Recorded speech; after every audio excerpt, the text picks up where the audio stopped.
नमस्कार दोस्तों, स्वागत है आपका हमारे चैनल में। आज हम बात करने वाले हैं बैंकिंग सेक्टर के सबसे ताज़ा अपडेट्स के बारे में। हाल ही में आईबीए यानी कि इंडियन बैंक एसोसिएशन और यूएफबीयू यानी कि United forum of bank unions के बीच एक महत्वपूर्ण बैठक हुई, जिसमें कई बड़े मुद्दों पर चर्चा की गई। क्या 5 डे बैंकिंग में कोई सहमति बनी है? क्या बैंक में स्टाफ रिक्रूटमेंट की समस्या का हल निकला है?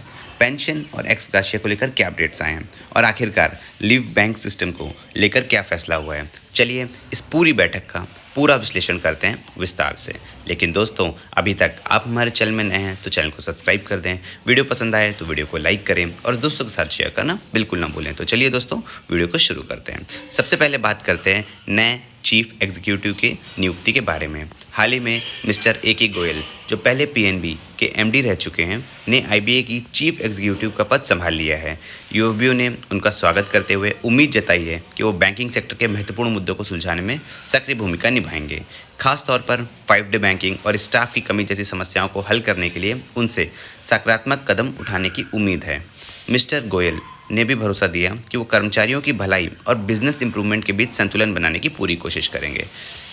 अब आते हैं रिक्रूटमेंट के मुद्दे पर, जिस पर बैंकिंग सेक्टर के कर्मचारी लंबे समय से समाधान की मांग कर रहे हैं।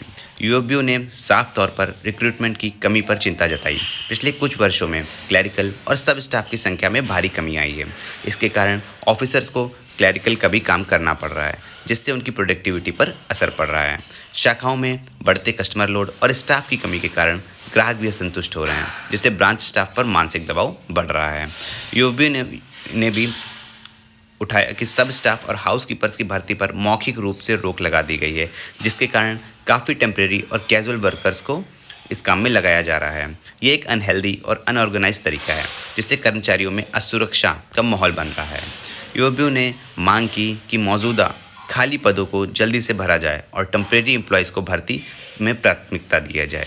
आईबीए ने जवाब में कहा कि भर्ती की प्रक्रिया हर बैंक की अपनी पॉलिसी के अनुसार होती है, फिर भी इस मुद्दे पर मेंबर बैंक के साथ चर्चा की जाएगी। यूएफबीयू ने सरकार के इस मुद्दे पर तत्काल हस्तक्षेप करने की मांग की है, ताकि ब्रांचेस में पर्याप्त स्टाफ सुनिश्चित किया जा सके। अब बात करते हैं एक नए और सकारात्मक कदम की, लीव बैंक सिस्टम। आईबीए ने सैद्धांतिक रूप से लीव बैंक सिस्टम को मंजूरी दे दी है। इस सिस्टम के तहत कर्मचारी अपनी अनयूज्ड लीव एक पूल में जमा कर सकते हैं। जो कर्मचारी किसी गंभीर बीमारी के इलाज के कारण छुट्टियों से बाहर हो जाते हैं, उन्हें इस लीव बैंक से लीव दी जा सकती है। इससे कर्मचारियों को तनाव से राहत मिलेगी और उन्हें बेहतर स्वास्थ्य सेवाएं भी मिल सकेंगी। अभी इस सिस्टम के मोडेलिटीज़ पर चर्चा होना बाकी है, लेकिन इसे जल्दी लागू करने की योजना है। अब पेंशन और एक्स ग्राशिया से जुड़े मुद्दे भी डिस्कस कर लेते हैं। यूएफबीयू ने पेंशन स्कीम में सुधार की मांग की है। 20 साल की सेवा के बाद फुल पेंशन की मांग की गई है। बेसिक पेंशन का कैलकुलेशन लास्ट मंथ की सैलरी या पिछले 10 महीनों के एवरेज के आधार पर करने की मांग की गई है, जो भी ज़्यादा लाभदायक हो। 70, 80, 90 साल के पेंशनर्स को एडिशनल पेंशन देने की मांग की गई है।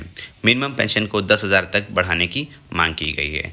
एक्स ग्राशिया पेमेंट को लेकर आईबीए ने बताया कि यह मामला कोर्ट में विचाराधीन है, इसलिए इस पर निर्णय बाद में लिया जाएगा। प्राइवेट सेक्टर बैंक्स को अभी तक एक्स ग्राशिया पेमेंट लागू नहीं किया है। यूएफबीयू ने आईबीए से इस मुद्दे पर सख्ती से कदम उठाने की मांग की है। इसके अलावा कुछ महत्वपूर्ण मुद्दों पर भी चर्चा हुई, जैसे कि मौजूदा डिसिप्लिनरी एक्शन के नियमों को अधिक पारदर्शी बनाने की मांग की गई है। आईबीए ने इस मुद्दे को नेगोशिएटिंग कमेटी के सामने लाने की सहमति भी दे दी है। डीए फार्मूला का एकीकरण, यूएफबीयू ने सभी पेंशनर्स के लिए एक यूनाइटेड डीए फार्मूला लागू करने की मांग की गई है। आईबीए ने इसे कॉस्ट न्यूट्रल बेसिस पर चर्चा के लिए सहमति जताई है। और दोस्तों, जो कॉम्पेशनेट ग्राउंड पर अपॉइंटमेंट होती हैं, 5% की लिमिट को हटाने और वैकेंट पोजीशन के आधार पर कॉम्पेशनेट अपॉइंटमेंट की मांग की गई है। एक्स ग्राशिया पेमेंट को लेकर एक्स ग्राशिया जो पेमेंट है उसको बढ़ाकर ऑप्शन के रूप में लागू करने का भी सुझाव दिया गया है। दोस्तों, LFC monetisation for officers, IBA ने इस मुद्दे पर ऑफिसर्स ऑर्गेनाइजेशन के साथ चर्चा की बात कही है कि हम आगे इस पर चर्चा करेंगे।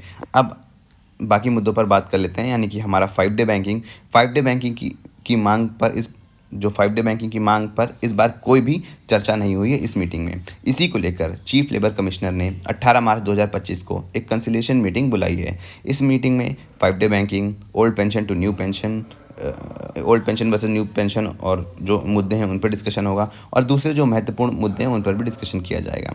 इस बैठक के नतीजों पर सबकी नज़र होगी क्योंकि इससे बैंकिंग सेक्टर की भविष्य की दिशा तय होगी। अगर हम मोटा मोटा बात करें तो 5 डे बैंकिंग की इस मीटिंग में कोई भी बात नहीं हुई है। इसकी जो डिस्कशन होगी वो CLC के साथ डिस्कशन होगी, चीफ लेबर कमिश्नर के साथ 18 मार्च को।